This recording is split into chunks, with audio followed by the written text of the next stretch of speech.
My name is Erwin Chemerinsky, and I have the enormous pleasure and privilege of being the Dean of Berkeley Law. We're here to congratulate and celebrate the LLM graduates of 2024. We know how hard you worked to achieve your success. We celebrate all of your accomplishments. But we also know how much support that you received from your loved ones, those who are with you here today and those who cannot be here. And we congratulate them also. We hope additional cheers for you. We hope that you'll also join us for a celebratory reception following the ceremony this morning. This is such a terrific and happy occasion. And now I want to turn the program over to Dean Susan Whitman. For the last 16 years, Susan has overseen our LLM program. In so many ways, she is the vision and the architect of the program. She's a fierce advocate for the LLM program. As I've said to the LLM students, it is a program that is so integral to what we are at Berkeley Law. It's a global law school, training leaders in law throughout the world. And no one has been more important at Berkeley Law than Susan. She's now our Assistant Dean for Academic Planning, and I'll turn the program over to her.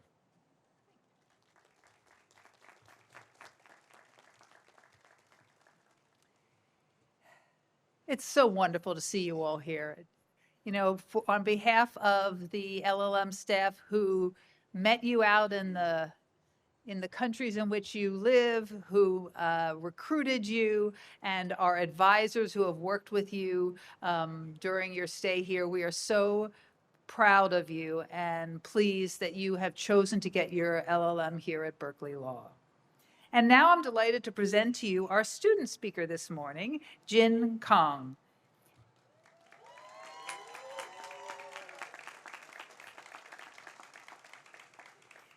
Jin is a two-summer executive track LLM student originally from South Korea. He graduated cum laude from Columbia University in 2011 and completed his law conversion in England at the University of Law in 2017.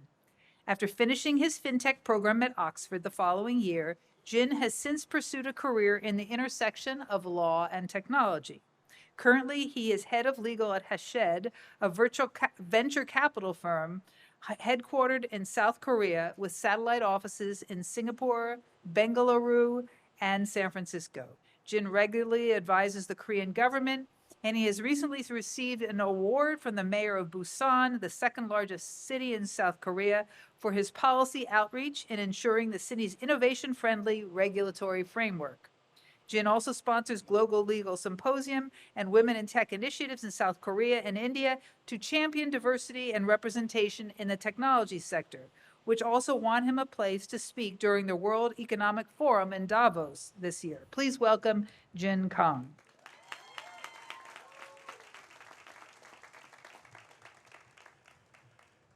Good morning, everyone. Members of the faculty, colleagues, and our beloved friends and family, thank you for joining us today. I am truly honored to speak on behalf of the wonderful graduating class of 2024. Looking back to our time, I've realized that one of the great privileges of studying at Berkeley LLM has been the opportunity to meet all of you. The program has brought together brilliant minds from all over the world, and your keen insights have enriched our educational experience by forcing us to think outside the comforts of what we know to be true. While these differences have been enlightening in classrooms, I would like to shift gears and focus on what it is that unites us here today. For one, all of us here appreciate clarity. We try to boil down big words like justice, equality, and freedom into precise rules and principles so that we can consistently apply them. But we've also seen that today's certainty can change, for better or worse, at a moment's notice. What was taken to be true and certain before the case of Brown v. Board of Education ended racial segregation in the United States. What was taken to be true and certain before Obergefell changed and guaranteed marriage for all. What was taken to be true and certain before the case of Dobbs changed and eliminated the right to abortion. Change. I think what unites us here today are our own passions for change. Just as we dare to take on the challenge of Berkeley law, all the while juggling multiple job applications, strategizing for your next career move, and even managing family members. We have decided and chosen to grow because we believe in its transformative power. And what an inspiring journey it has been. Coming from a country where I still cannot marry someone I love or start a family of my own, I allowed myself to face the paradox of studying law, even though it treats me differently. And through our shared experiences here at Berkeley, I am reminded of our collective strengths to transcend national boundaries and create a vision of what can be instead of being complacent with the status quo. As architects of such change, we have a unique responsibility in exercising our choice with conviction. We may not always agree with everything with everyone, but through our dialogues in and out of the classroom, especially during Wild Wednesdays, artfully organized by our class president, Janine. Hi, Janine.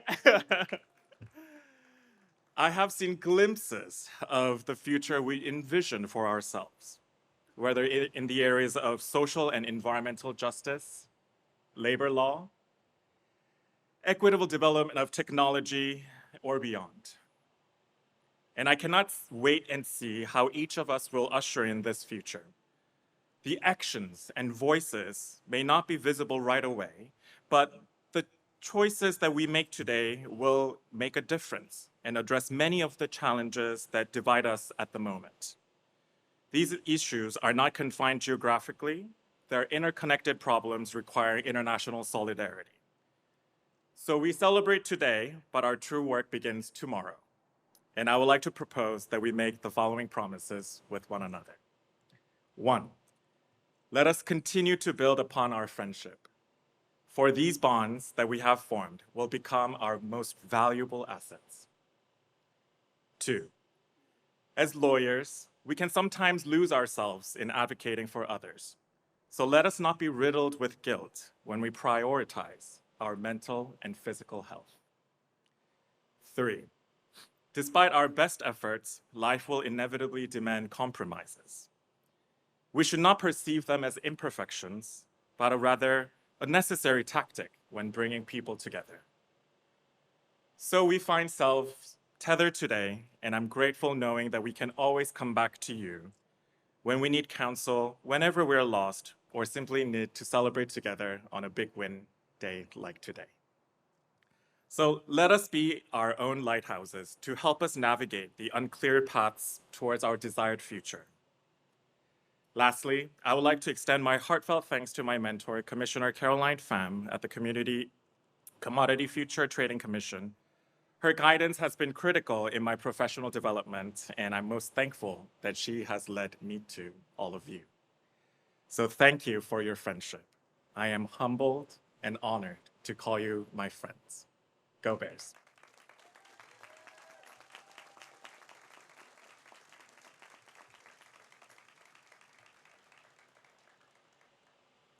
Every year, the graduating class selects a faculty member to be faculty speaker.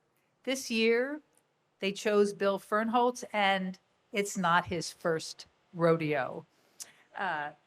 William H.D. Fernholz, also known as Professor Bill or simply Bill, has taught at Berkeley Law for more than 20 years.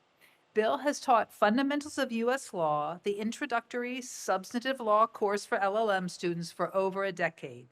In that time, he has been the first professor for more than 2,000 LLM students. His life mission is to introduce talented international lawyers to the successes and failures of the American system of governance and the common law method of case analysis.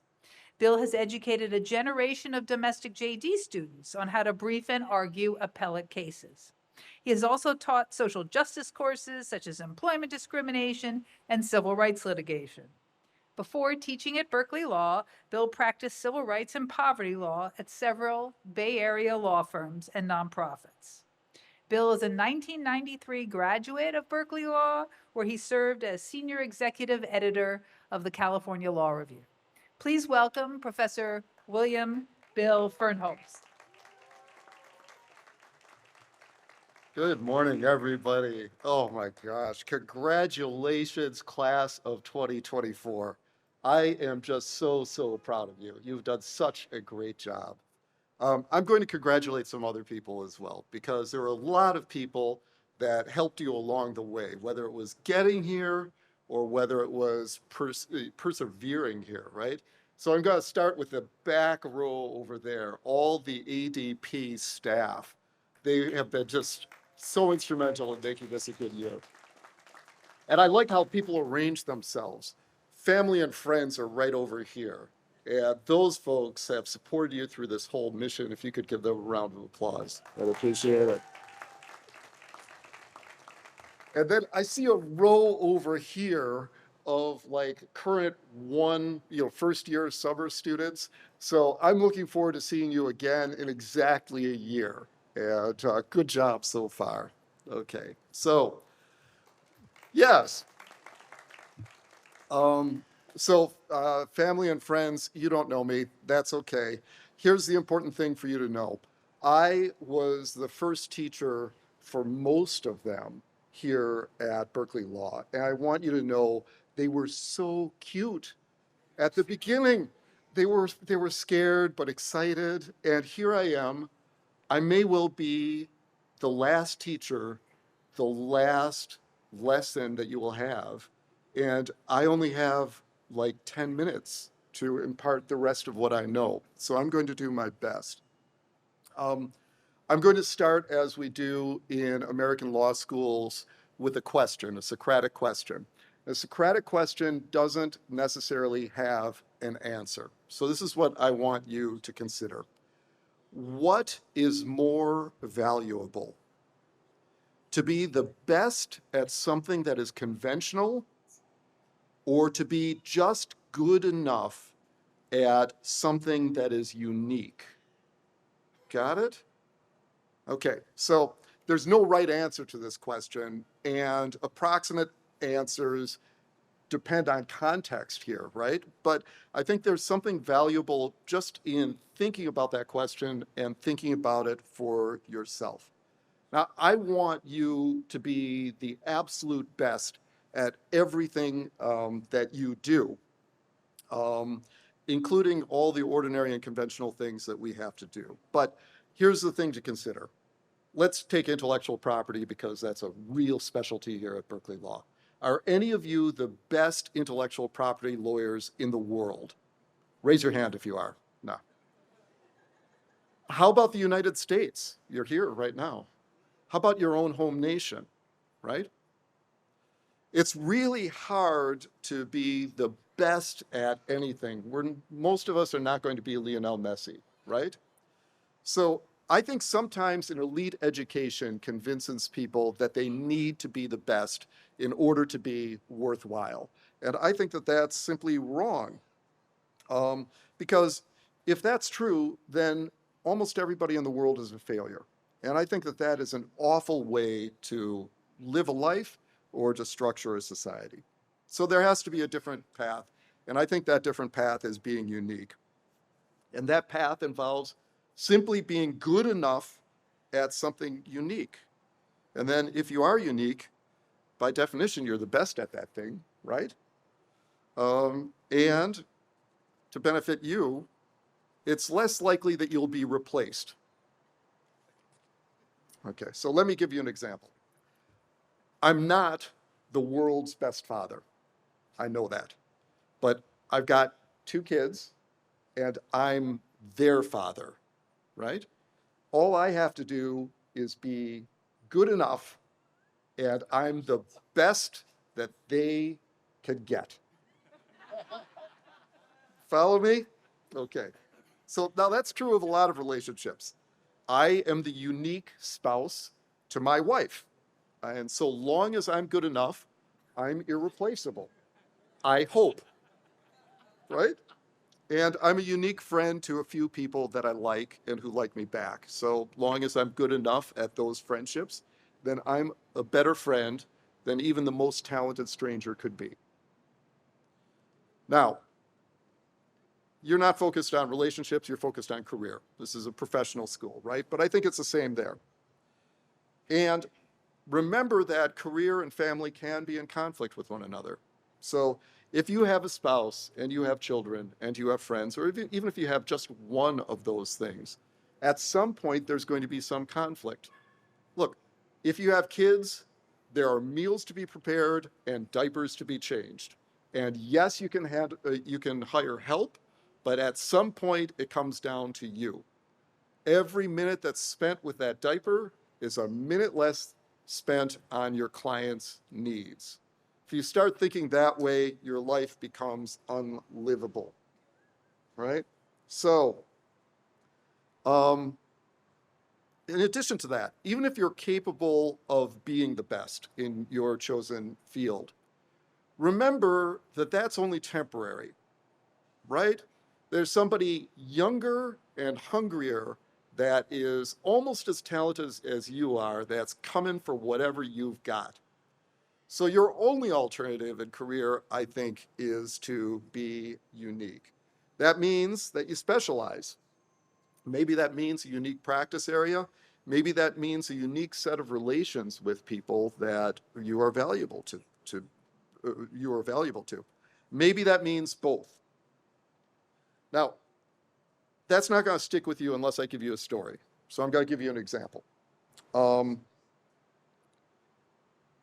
I had a conversation about a half decade ago with a lawyer down in Southern California, and the conversation stuck with me, but the guy's name didn't. So I apologize for that. And understand that my memory is faulty, so some of these details I guarantee are false, but most of them are true, and it's definitely true in the entirety, okay? So this lawyer was a successful personal injury attorney. If somebody got injured, he represented them, represented plaintiffs in personal injury cases. But he loved documentary films, like nonfiction films. And he got to know some of the filmmakers because it was a small community in Southern California back then. And they became friends of his. At some point, those documentary filmmakers wanted to have a film festival. Now, one thing I know about artists is they're not good with details, but lawyers are. And so he started helping with this film festival, applying his legal skills, his training, etc. That film festival grew and grew and grew. He got to know more and more documentary filmmakers. And when the money started flowing in to documentary filmmakers, as it did, those friends became his clients. And he made the most improbable career switch I've ever heard of in the law. He went from being a plaintiff's personal injury attorney, a litigator, to being a transactional attorney for artists. How did that happen? Well, he found something truly unique, and then he pursued that. And just organically, it happened. So he developed a unique set of skills and a unique set of relationships. Now, I'm sure he was an extraordinarily talented attorney, but the important thing was that he was unique and needed solely to be good enough. So I'm going to wrap up now.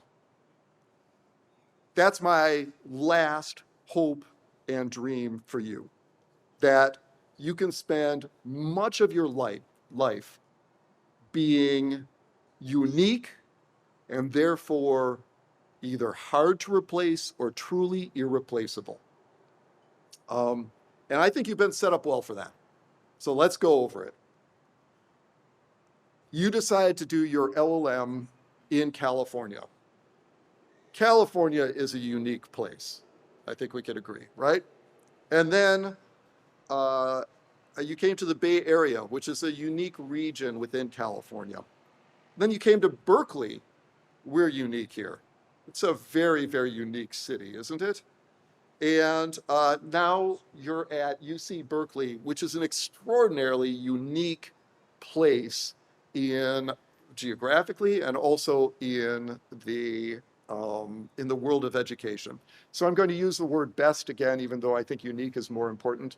Remember, this is the best public law school in the known galaxy. Okay? So I leave you with this.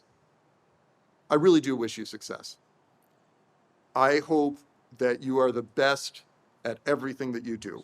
But more realistically, I hope you're good enough at all those aspects of your life that make you truly unique. Congratulations, class of 2024. I am so proud of you. Thank you.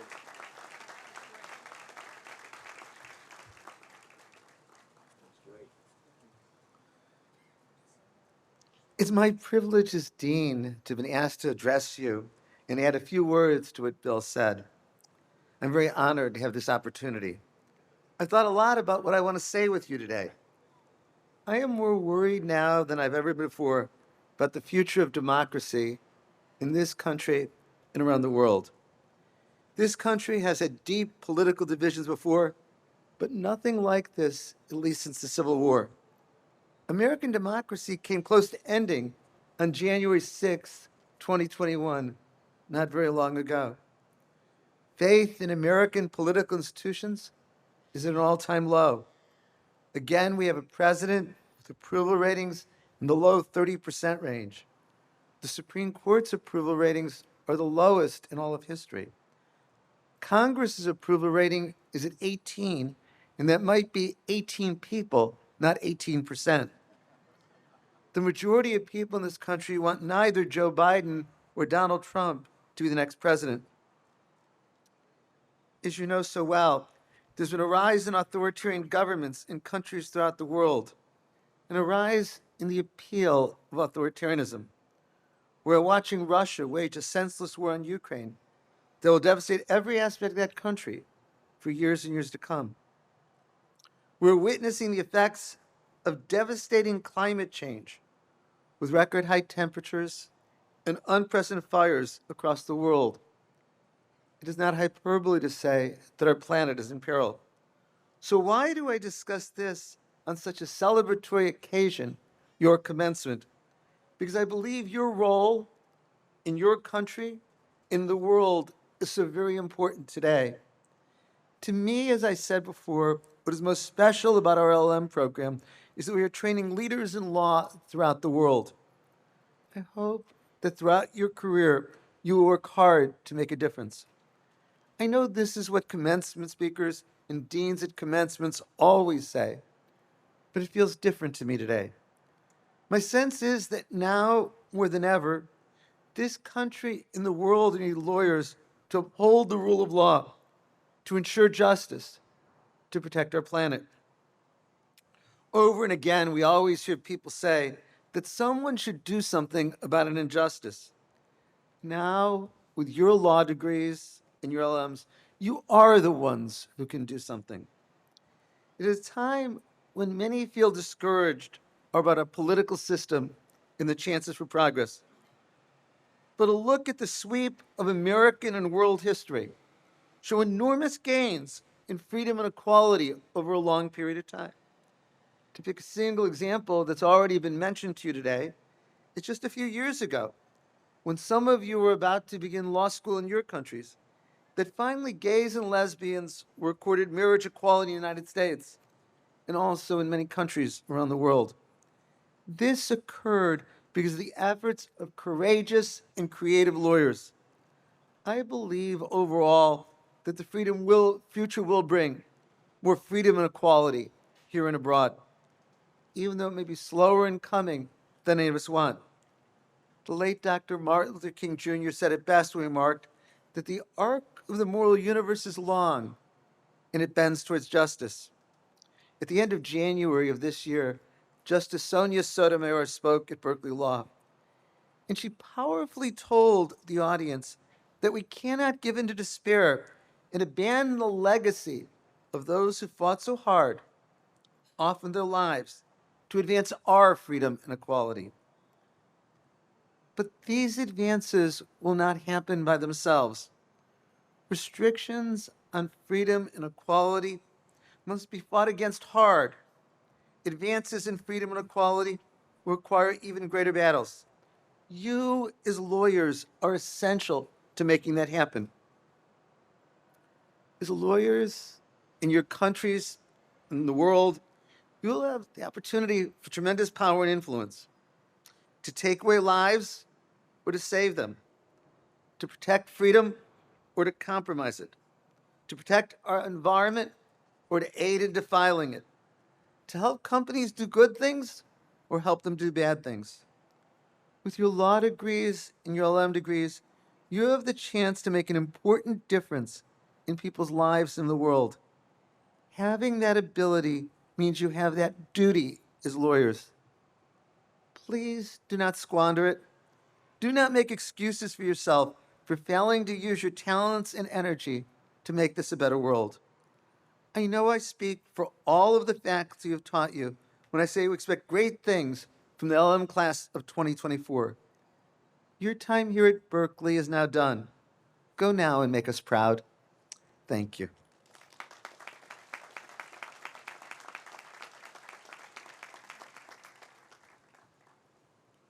We now turn to the presentation of awards for Best Written Memoranda and Best Oral Presentation.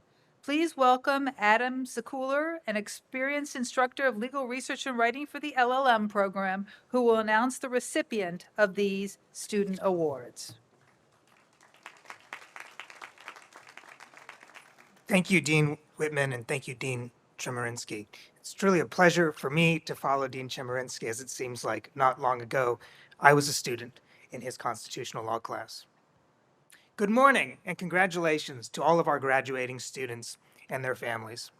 Your families must be very proud of all of your accomplishments, and I can speak from experience when I say that we have some truly extraordinary students in this program. I am here on behalf of the Legal Research and Writing faculty to present a select group of graduating students with the awards for Best Written Legal Memorandum and Best Oral Presentation. Legal research and writing at Berkeley Law is intense. We demand a great deal from the students. They improve their common law reasoning and analysis, and they build their skills in written and oral communication. As the final assignment, all LLM students write a 15 to 20 page memorandum. This is a very demanding task, requiring the students to perform legal research to find relevant cases, interpret complex statutory schemes, perform analogical reasoning using case precedent, and organize their writing in a cohesive manner. Students must master the intricacies of the U.S. legal writing conventions, which can be quite strange, coming from different legal traditions. They also must demonstrate an effective writing style with clarity, concision, and proper use of writing mechanics. In addition to drafting a challenging memorandum, each student delivers an oral presentation. These presentations cover a diverse range of legal topics, and the professors evaluate the presentations for substance, style, and technique. I will now announce the awards for the students in our 2-summer program as determined by the professors for each section. The students in our remote program will receive their awards at the completion of their program. These were very difficult decisions. Many of our students did an outstanding job. Please hold your applause until all names have been read. First, Best Written Memorandum. Please stand if I say your name. Anushri Jois. Alexander Lovra. Jose Enrico Abesamis. Next, Best Oral Presentation. Again, please stand if I say your name. Alexander Lovra. Jose Enrico Abesamis. Julia Morales. And Yunling Shang. Congratulations to all of you.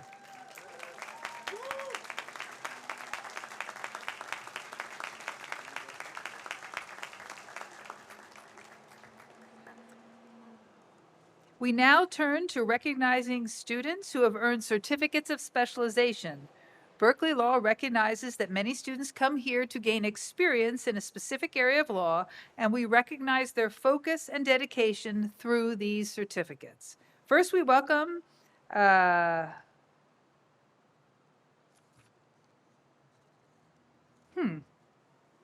who is speaking on behalf of BCLB? That's me. Oh. We welcome Andrew Baker, who will make the presentation for the business law certificate. It's okay.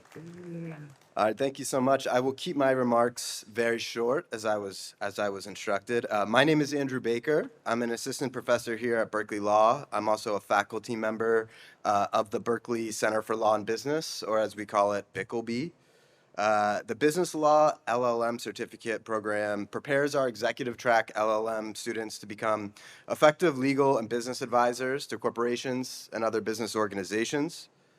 Our certificate program students take a series of classes offered here at Berkeley that are designed to develop a strong background in both basic principles of American business law, as well as principles of corporate finance more generally. I personally just finished my first year teaching classes here at Berkeley, and I feel extremely fortunate to have had the opportunity to teach dozens of LLMs in the Core Business Association's course that I teach, both in the spring and this past summer. I've been so impressed with the experience and the curiosity that our LLM candidates bring to my course. There you go, good clapping, good job. And I'm so excited to see what all of you will end up doing with your careers moving forward. With that, I would ask all of the BICLB certificate recipients to please stand up and be recognized for your achievement.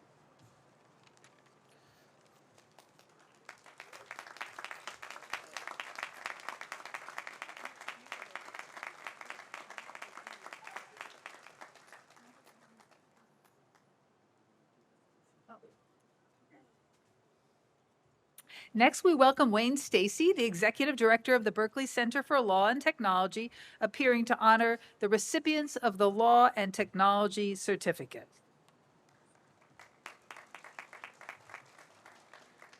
So a simple question to start this off. What's the role of a technology lawyer these days?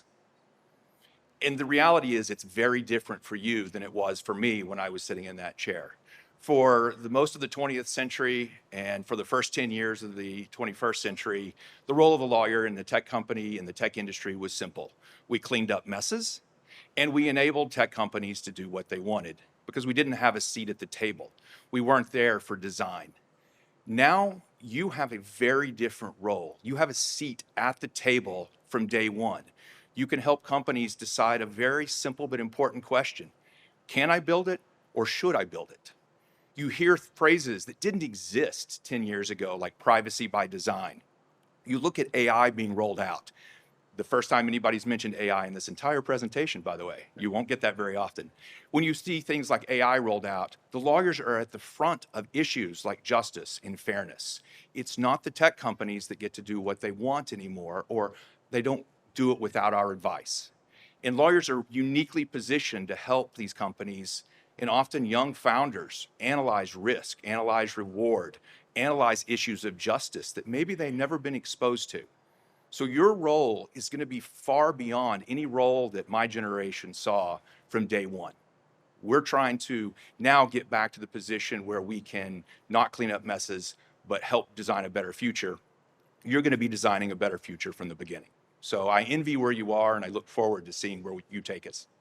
So with that, for those that have the BCLT certificate in tech and IP law, will you stand and be recognized? Congratulations.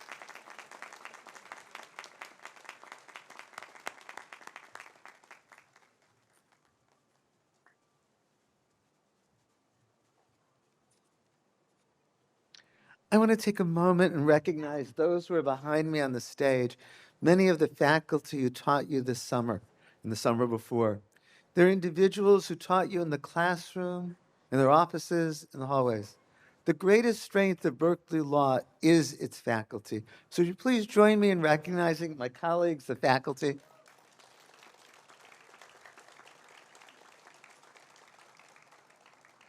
We move now to conferring the degree of Master of Law on our 54 candidates. This moment culminates in intellectually rigorous study by the students who are sitting here today. We look forward to the amazing things you will accomplish in your careers, and we are so proud to call you graduates of Berkeley Law. Will the LLM candidates please rise? I'd ask for a round of applause for the LLM graduates of 2024.